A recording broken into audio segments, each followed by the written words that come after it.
Mari kita bayangkan dua negara di Timur Tengah. Satu dikenal dengan teknologi militernya yang maju, yang lain dengan warisan revolusinya yang membakar semangat jutaan umat.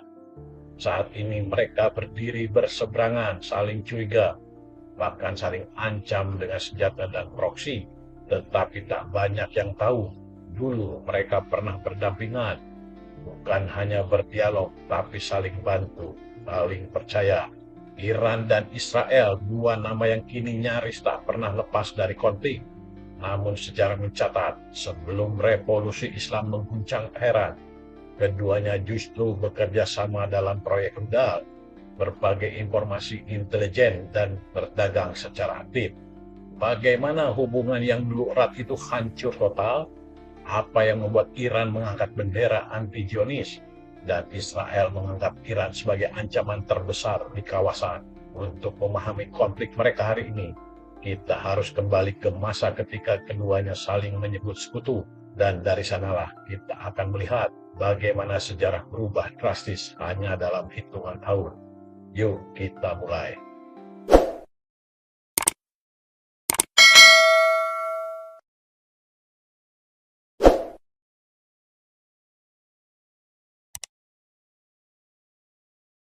Pada awal berdirinya negara Israel tahun 1948, sebagian besar dunia Islam menolak keras kehadiran negara Yahudi di tanah Palestina.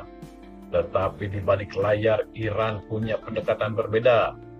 Meski tidak langsung mengakui, Iran di bawah Shah Muhammad Reza Pahlavi diam-diam membuka pintu hubungan dengan Tel Aviv. Tahun 1950, Iran secara de facto mengakui eksistensi Israel, bukan hanya pengakuan politik, tetapi juga kerjasama nyata.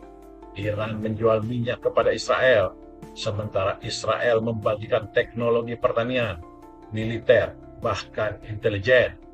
Pada masa itulah kedua negara bekerja sama dalam proyek rahasia bernama Project Flowers, sebuah pengembangan sistem rudal permukaan ke permukaan canggih.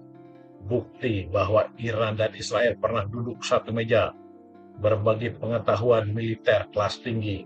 Namun semua itu runtuh dalam sekejap. Tahun 1979, revolusi Islam mengguncang Iran, Shah digulingkan, dan Ayatollah Khomeini mengambil alih kekuasaan. Dalam pidato-pidatonya, Khomeini menyebut Israel sebagai setan kecil dan Amerika Serikat sebagai setan besar.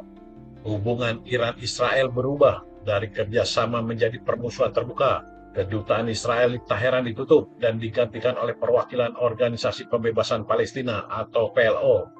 Sejak saat itu, Iran menjadi salah satu pendukung utama kelompok-kelompok anti-Israel seperti Hizbullah di Lebanon dan Hamas di Gaza.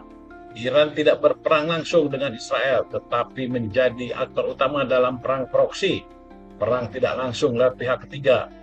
Israel di sisi lain memandang Iran sebagai ancaman eksistensial, apalagi setelah Iran mulai mengembangkan program nuklir pada awal tahun 2000-an.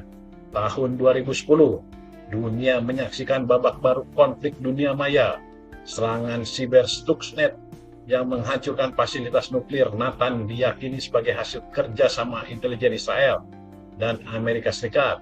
Ilmuwan nuklir Iran dibunuh satu persatu dalam operasi-operasi rahasia.